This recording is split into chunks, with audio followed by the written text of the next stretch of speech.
Just recap. One day, Tom and his family, his wife Julia and their 2 kids, Cassie and Ben, embark on a yacht trip in the Caribbean. It's a peaceful, bright day, and the family is relaxed, enjoying the gentle waves and warm sun. Tom and Ben are focused on fishing off the back of the yacht, eager to make a catch, while Cassie is engrossed in her gadget, taking a break from the family activities. Julia, feeling the pull of the warm water, decides to take a swim.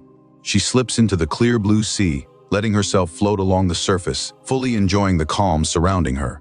As Julia drifts, a strange feeling creeps up. She senses that something is amiss beneath the surface, but the water remains still. She looks around, but the ocean is as calm as ever.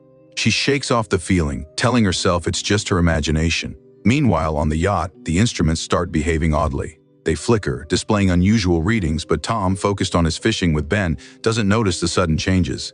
Cassie, lost in her gadget, remains oblivious as well. Julia's unsettling feeling intensifies, but she keeps swimming, not wanting to disrupt the family's day. Suddenly, she begins to struggle. It feels as if the water itself is pulling her down, tugging her farther from the boat. She tries to swim back, but feels caught in a powerful current. She calls out, her voice barely carrying over the distance. Her family is too absorbed to hear her cries at first. The water pulls her farther away, making it even harder for her to reach the yacht. Finally, Tom hears her distant voice and realizes she's in trouble. He leaves the fishing rod, rushing to the helm to steer the yacht closer. With Cassie and Ben helping, Tom brings the boat near enough to dive in and pull Julia back on board. Shaken but safe, Julia thanks them as she catches her breath. The family reassures her, and they all try to brush off the incident, chalking it up to a freak current. The mood lightens as they remember that today is Ben's 13th birthday. They bring out a small cake Tom had stored below deck, and he lights the candles, congratulating Ben on his special day. The family sings, and Ben opens a few small gifts while Cassie snaps a group photo, capturing the happy moment. Just as they finish celebrating, Cassie's phone rings. It's her boyfriend, calling from the shore to chat. He mentions a storm he's heard about coming up near the coast. Just as the connection suddenly cuts off, Cassie tries to reconnect, but the line remains dead. Then, the yacht jolts unexpectedly. The family rushes to the deck and is stunned to see the massive carcasses of whales floating around them, some even colliding with the boat. Tom, an experienced oceanographer, explains that whales can sometimes get disoriented and swim off course during storms, but these whales appear strange, as if something more severe pushed them here. As the boat rocks dangerously with each hit from the carcasses, Tom decides to dive down and check the propeller. He comes back up moments later, having injured himself on the propeller's bent shaft. Julia quickly stitches up his shoulder, realizing that they might be unable to sail without a functional propeller. With their supplies limited, they now face the unsettling reality of being stranded. Then, a strange sight fills the sky as the family sees small glowing objects falling, one landing so close that it damages the yacht's engine. Tom scrambles to assess the damage as they all feel the air turn heavy, an odd sensation surrounding them. The wind begins to pick up, and a low rumbling sound grows in the distance. Realizing a storm is about to hit, they take cover inside the yacht. The instruments go haywire, displaying erratic readings while eerie sounds echo through the cabin. The family huddles together, bracing themselves as the yacht rocks violently against the powerful waves. Eventually, they drift off to sleep, anxiously awaiting daylight. In the morning, they step outside, but nothing could have prepared them for what they see. The ocean is gone, replaced by an expanse of cracked earth and rocky outcrops where water once surrounded them. It's as if the sea had vanished overnight, leaving them marooned on dry land. Tom inspects the ground, trying to understand what happened, but there are no clear answers. With little else to do, they try using the radio to signal for help. After a few tense minutes, they hear a faint reply. It's from Nudo, the captain of a small submersible. He explains that he was deep underwater when the catastrophe happened, which kept him and his vessel safe. However, he warns that the sea is likely to return soon, and when it does, it won't be gentle. He urges them to seek higher ground before it's too late. The family begins packing up, preparing to venture away from the yacht in search of higher ground. As they gather supplies, a shadow appears on the horizon.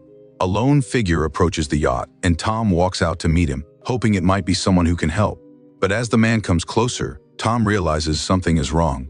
Without warning, the stranger attacks him, catching Tom off guard and injuring him severely. Julia sees the attack and rushes to help, but the man is relentless, his aggression wild and unprovoked.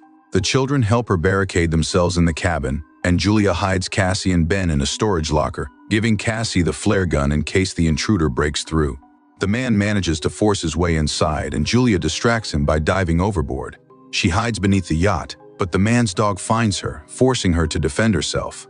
The dog's yelp brings the man outside, where he finds its body, realizing Julia is close. She climbs back onto the yacht, sneaking back inside, but he catches her and pins her down. Cassie, realizing the danger, fires the flare gun, knocking him off Julia but setting part of the yacht ablaze. Julia grabs her kids, and they all jump overboard, making a narrow escape just as the yacht explodes behind them. Now on the open seabed, they travel across the rocky terrain, facing even harsher challenges with limited food and water. Toxic waste barrels and heaps of debris make navigation treacherous. At one point, they stumble upon a dead hammerhead shark and try to butcher it for survival, only to see the strange man pursuing them again. Fleeing, they come across a field of trash and plastic, remnants of human activity long covered by the ocean. Realizing they are being hunted, they press on, rationing their supplies as best they can. Julia and the kids come across the remains of an old, crashed plane, deciding to take shelter inside for the night. Julia looks at the last family photo taken on Ben's birthday, sharing stories with her kids about meeting Tom in their early days. The bittersweet memories comfort them as they fall asleep. In the middle of the night, Cassie hears a noise and steps outside, acting as bait to lure the intruder away. As he approaches her, Julia ambushes him, wounding him severely and sending him into the darkness. The next morning, they wake and continue their journey, though their hopes are dimming. Ben is severely dehydrated, and Julia gives him the last of their water, urging the children to keep moving. They spot a flare in the distance and realize it's Nuto's signal.